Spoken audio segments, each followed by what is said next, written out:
Depuis une demi-douzaine d'années à peine, le kitesurf est le nouveau sport branché sur les spots de France. La Fédération française de vol libre, dont dépend le kitesurf, estime que 10 à 15 000 personnes l'ont pratiqué régulièrement en 2002.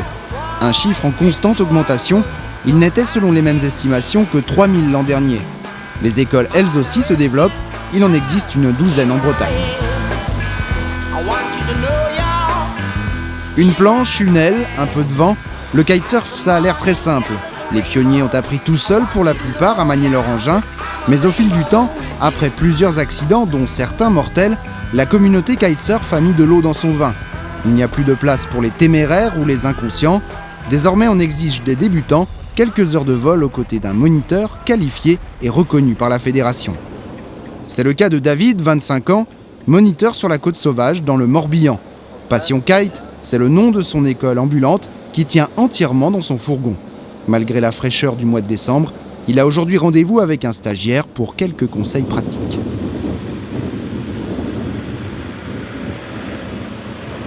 Aujourd'hui, là, on est venu sur la presqu'île de Quiberon, là, parce qu'on a un spot qui se prête bien à l'initiation pour le kite.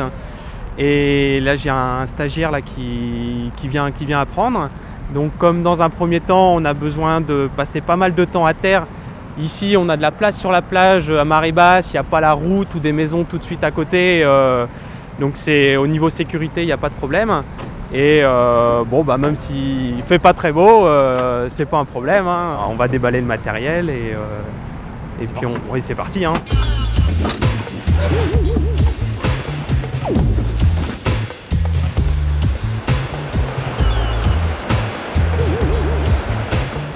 Attends, Fred. Donc avant de les attacher, on va déjà les démêler. Hein. C'est plus facile de le faire avant.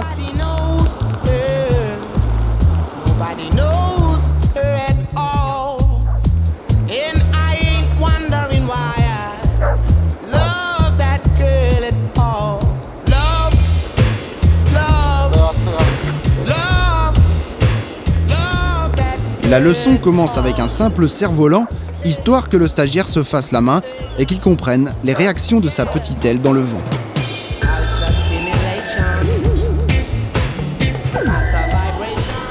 On va pouvoir passer à la vraie voile de kitesurf, une voile à boudin gonflable. À chaque fois que tu déroules ta voile, tu cherches toujours à voir le gros boudin là, qui fait tout le long de la voile vers le vent, face au vent, pour que quand on va la gonfler, que tu puisses la tenir facilement, qu'elle s'envole pas.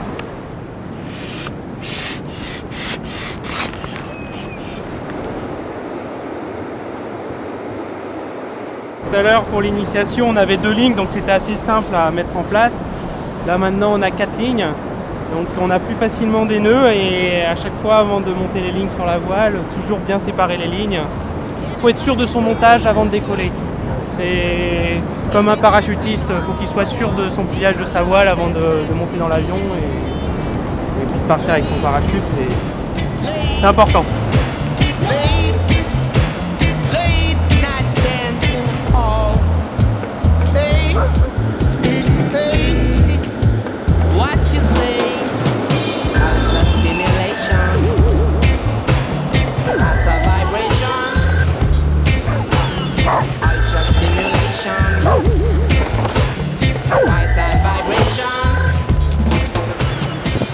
Fabienne Dortoli, championne du monde de kitesurf en 2001 et 2002, enseigne l'éducation physique et sportive dans un collège de la région brestoise.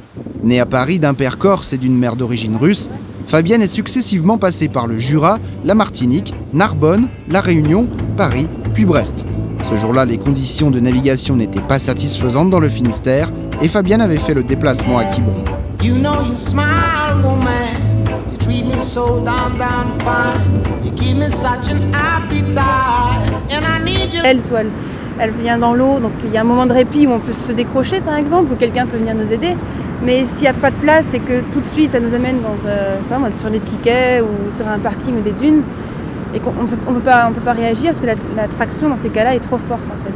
Quand on est en pleine puissance, quand on navigue, les lignes sont tendues et c'est comme une lame de rasoir si tu veux. Si par exemple l'aile ou les fils fauchent quelqu'un ou coupent quelque chose, ça peut vraiment couper. Faut jamais toucher les lignes. Fabienne prône elle aussi les stages dans les écoles agréées. Mais il y a seulement quelques années, les écoles n'étant pas encore ce qu'elles sont aujourd'hui, le kitesurfer néophyte devait se prendre en main pour progresser. Karim a commencé le kite il y a 2 ans, il est autodidacte. Il y a 3 ans, tu n'avais pas toutes les structures, donc tu étais bien obligé de commencer. Tu voyais des mecs sur la plage, bon, tu faisais comme eux, tu achetais une aile, tu essayais de la lever, et puis après c'était un petit peu la galère, mais tu commençais comme ça il y a 3 ans. Maintenant, il y a effectivement un système d'enseignement mieux balisé, de mieux en mieux d'ailleurs, ce qui fait que le débutant va commencer beaucoup plus facilement. Puis surtout en sécurité, quoi. Tu vois, le truc chiant quand tu as emballé ton matos un petit peu trop vite la fois d'avant, de démêler le fil. En fait, ce qui est agréable au niveau des sensations, et c'est ça qu'on aime bien nous, les gens qui viennent du surf, si tu veux, avoir un écran de planche une voile comme en planche à voile, avoir un écran devant toi quand tu pratiques ton activité, c'est chiant, quoi.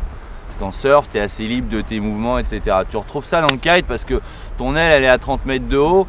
Donc au pire, tu la vois pas, quoi. Elle n'est pas devant toi, donc c'est excellent. Tu as la même sensation de liberté, si tu veux, qu'en surf au niveau des mouvements. Tu n'es pas emmerdé par un truc qui est juste devant toi et qui t'occulte un peu le champ visuel. Karim pratique aussi le surf depuis 15 ans. Ce qu'il cherche avant tout, c'est de pouvoir se défouler dans l'eau tous les week-ends. Avec le kite, il est quasiment sûr de pouvoir naviguer à chaque fois, contrairement au surf dont les conditions idéales de pratique sont bien plus improbables. Aujourd'hui, pour le surf, c'est pourri, t'y penses même pas. C'est toute la côte, il y a trop de vent, les vagues sont onshore, c'est terrible. Alors qu'en kite, si ça se trouve, ça va être bien, quoi. Il va y avoir un petit peu trop de brouillard, c'est pas les conditions idéales, mais on va pouvoir s'amuser. Alors qu'en surf, là, tu restes à la maison, tu te mets devant la cheminée, tu bouges pas, quoi. Donc de plus en plus de surfeurs vont s'y mettre parce que c'est bien complémentaire.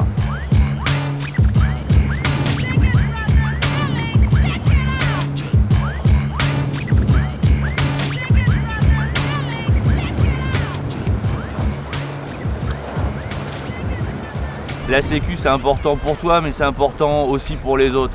Parce qu'au pire, tu la lâches ta barre.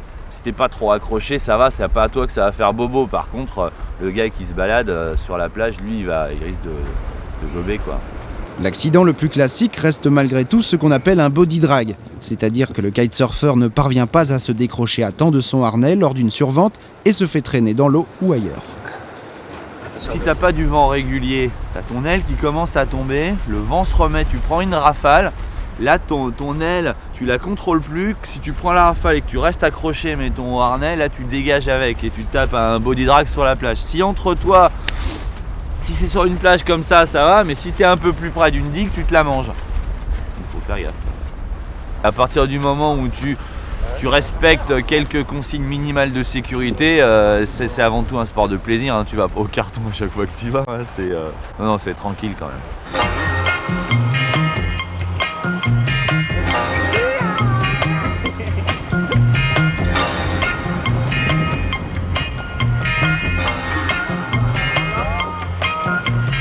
Un météorite m'a percé le cœur. Vous sur la terre, vous avez des docteurs.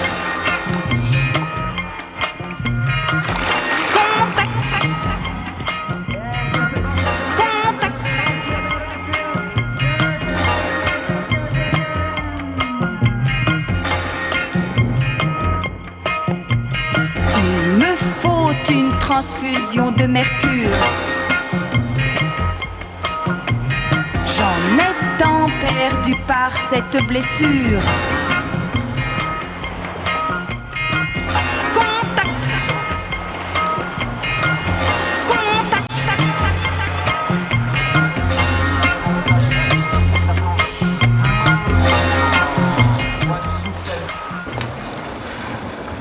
Il fait assez froid, il va être temps de se réchauffer, on va aller boire un petit coup au bistrot, quoi. Allez, c'est parti. Malgré le nombre de pratiquants toujours plus nombreux, le kitesurf demeure un sport de pionniers. Il n'existe pas de clan, pas encore du moins, et tout le monde se serre les coudes. Dans le milieu du kitesurf, je trouve les gens super sympas, quoi. super sympa, super accueillant, disponible pour te donner des conseils techniques et autres, ce qui n'existe pas dans le surf. Tu vois, tout à l'heure, j'ai fait tomber mon aile. Il y a Pierre là, qui est venu m'aider sans que je lui demande rien, spontanément il est venu m'aider à redécoller l'aile, donc c'est vachement sympa quoi.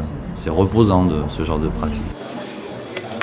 Après plusieurs années de développement plus ou moins anarchique, après plusieurs accidents graves, en Méditerranée majoritairement, le kitesurf a aujourd'hui atteint une certaine maturité. Pour l'essentiel de ses adeptes, c'est une prise de conscience et tout simplement du bon sens.